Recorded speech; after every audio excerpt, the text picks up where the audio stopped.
2024년 12월 16일 월요일 마태복음 22장 통독령 말씀 묵상입니다. 기도하시겠습니다. 하나님 아버지, 우리가 이 땅에서 마지막 숨을 내어쉬는 순간까지 주님을 떠나서도 충분히 잘 살 수 있다고 믿는 만용을 부리지 않게 하여 주시옵소서.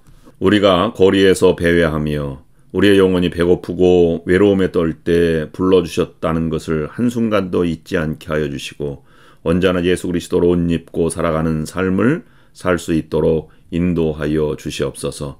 그리하여 매일매일 삶의 현장이 하나님의 잔치, 하나님의 나라가 되게 하여 주시옵소서. 예수 그리스도의 이름으로 기도드립니다. 아멘. 오늘 말씀은 마태복음 22장 1절부터 46절입니다. 묵상 주제는 가이사의 것은 가이사에게입니다.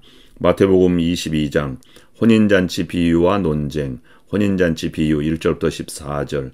1절 예수께서 다시 비유로 대답하여 이르시되 2절 천국은 마치 자기 아들을 위하여 혼인잔치를 베푼 어떤 임금과 같으니 3절 그 종들을 보내어 그 청한 사람들을 혼인잔치에 오라 하였더니 오기를 싫어하거늘 4절 다시 다른 종들을 보내며 이르되 청한 사람들에게 이르기를 내가 오찬을 준비하되 나의 소와 살진 짐승을 잡고 모든 것을 갖추었으니 혼인잔치에 오소서 하라 하였더니 5절 그들이 돌아보지도 않고 한 사람은 자기 밭으로 한 사람은 자기 사업하러 가고 6절 그 남은 자들은 종들을 잡아 모욕하고 죽이니 7절 임금이 노하여 군대를 보내어 그 살인한 자들을 진멸하고 그 동네를 불사르고 8절 이에 종들에게 이르되 혼인잔치는 준비되었으나 청한 사람들은 합당하지 아니하니 9절 네 거리 길에 가서 사람을 만나는 대로 혼인잔치에 청하여 오라 한대 10절 종들이 길에 나가 악한 자나 선한 자나 만나는 대로 모두 데려오니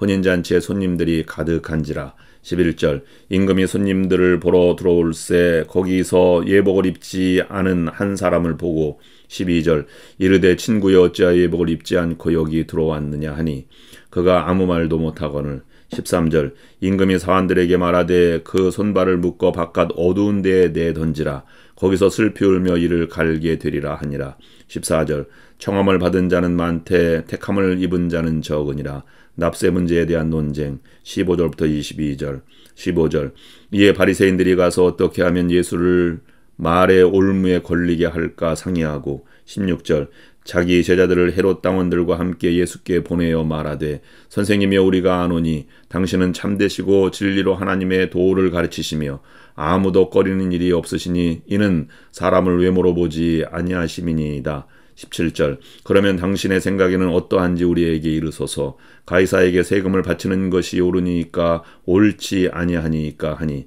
18절 예수께서 그들의 악함을 아시고 이르시되 외식하는 자들아 어찌하여 나를 시험하느냐 19절 세금 낼 돈을 내게 보이라 하시니 데나리온 하나를 가져왔거늘 20절 예수께서 말씀하시되 이 형상과 이 글이 누구의 것이냐 21절 이르되 가이사의 것이니이다. 이에 이르시되 그런즉 가이사의 것은 가이사에게 하나님의 것은 하나님께 바치라 하시니 22절 그들이 그 말씀을 듣고 놀랍게 여겨 예수를 떠나가니라. 부활 문제에 대한 논쟁 23절부터 33절 23절 부활이 없다 하는 사두개인들이 그날 예수께 와서 물어 이르되 24절 선생님이여 모세가 일렀으되 사람이 만일 자식이 없이 죽으면 그 동생이 그 아내에게 장가들어 형을 위하여 상속자를 세울지니라 하였나이다. 25절 우리 중에 7형제가 있었는데 마지가 장가들었다가 죽어 상속자가 없으므로 그 아내를 그 동생에게 물려주고 26절 그 둘째와 셋째로 일곱째까지 그렇게 하다가 27절 최후에 그 여자도 죽었나이다. 28절 그런즉 그들이 다 그를 취하였으니 부활 때의 7 중에 누구의 아내가 되리이까. 29절 예수께서 대답하여 이르시되 너희가 성경도 하나님의 능력도 알지 못하는 고로 오해하였도다. 30절 부활 때에는 장가도 아니가고 시집도 아니가고 하늘에 있는 천사들과 같으니라. 31절 죽은 자의 부활을 논할진대 하나님이 너희에게 말씀하신 바. 32절 나는 아브라함의 하나님이여 이삭의 하나님이여 야곱의 하나님이로라 하신 것을 읽어보지 못하였느냐. 하나님은 죽은 자의 하나님이 아니요 살아있는 자의 하나님이시니라 하시니. 33절 무리가 듣고 그의 가르치심에 놀라더라. 율법의 중요성에 대한 논쟁 34절부터 40절, 34절 예수께서 사두개인들로 대답할 수 없게 하셨다 함을 바리새인들이 듣고 모였는데 35절 그 중에 한 율법사가 예수를 시험하여 묻되 36절 선생님 율법 중에서 어느 계명이 크니이까 37절 예수께서 이르시되 내 마음을 다하고 목숨을 다하고 뜻을 다하여 주 너의 하나님을 사랑하라 하셨으니 38절 이것이 크고 첫째 되는 계명이요 39절 둘째도 그와 같으니 내 이웃을 내 자신같이 사랑하라 하셨으니 40절 이 두 계명이 온 율법과 선지자의 강령이니라. 그리스도의 신분에 대한 가르침 41절부터 46절 41절 바리새인들이 모였을 때 예수께서 그들에게 물으시되 42절 너희는 그리스도에 대하여 어떻게 생각하느냐 누구의 자손이냐 대답하되 다윗의 자손이니이다. 43절 이르시되 그러면 다윗이 성령에 감동되어 어찌 그리스도를 주라 칭하여 말하되 44절 주께서 내 주께 이르시되 내가 내 원수를 내 발 아래 둘 때까지 내 우편에 앉아 있으라 하셨도다 하였느냐. 45절 다윗이 그리스도를 주라 칭하였은즉 어찌 그의 자손이 되겠느냐 하시니 46절 한마디도 능히 대답하는 자가 없고 그날부터 감히 그에게 묻는 자도 없더라. 아멘. 마태복음 21장 앞장에서 예수님께서 유대 종교 지도자들을 책망하기 위해서 두 아들의 비유와 악한 농부들 비유를 들었습니다. 그리고 오늘 마태복음 22장 본장에서는 그 비유들에 대하여 이어지는 세 번째 비유인 혼인잔치 비유가 등장합니다. 그리고 이어서 20장 나머지 부분에서는 비유가 끝이 나고 세 가지 논쟁을 기록하고 있습니다. 이미 예루살렘 성에 입성하시고 난 후 성전을 정화하신 후에 화가 난 세 부류의 사람들이 예수를 잡아 죽이려고 논쟁을 시작한 것입니다.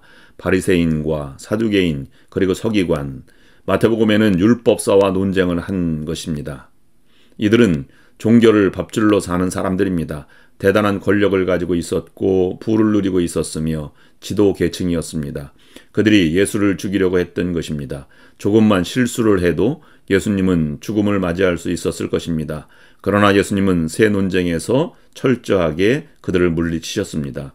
15절부터 22절은 세금에 관한 논쟁입니다. 가이사에게 세금을 바치는 것이 옳은 일인지 하는 질문입니다. 오늘 두 가지 오류를 잘못 해석하고 있는 것이 있습니다. 첫 번째는 정치와 종교, 즉 종교를 분리해야 한다는 것입니다. 두 번째는 세금 바치는 것만큼 하나님의 것인 11조원금을 내라 하는 것입니다.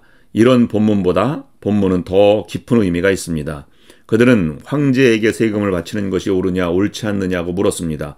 그런데 예수님은 그 질문에 대해서 직접적으로 대답하는 대신 황제의 것과 하나님의 것을 구분된다고 답하고 계십니다. 이 말씀은 매우 중요한 두 가지 의미를 함축하고 있습니다. 첫 번째로 황제의 것과 하나님의 것을 구별함으로써 예수님이 드러내고 싶었던 것은 황제는 하나님이 아니라는 말씀입니다. 그리고 두 번째는 그들에게 너희는 지금 누구에게 충성을 바치며 사느냐 하는 책망입니다. 하나님께 충성을 다하시는 여러분들이 되시기를 축원합니다. 기도하시겠습니다. 하나님 아버지, 저희가 하나님 앞에 설 자격이 없는 존재임을 알게 하여 주시옵소서. 저희의 모든 자기의를 깨트려 주시고 오직 하나님께서 거저주시는 그리스도의 의로운 입고 하나님 앞에 서는 저희가 되게 하여 주시옵소서. 그 은혜로 믿음의 여정을 걸어갈 수 있도록 인도하여 주시옵소서. 예수 그리스도의 이름으로 기도드립니다. 아멘.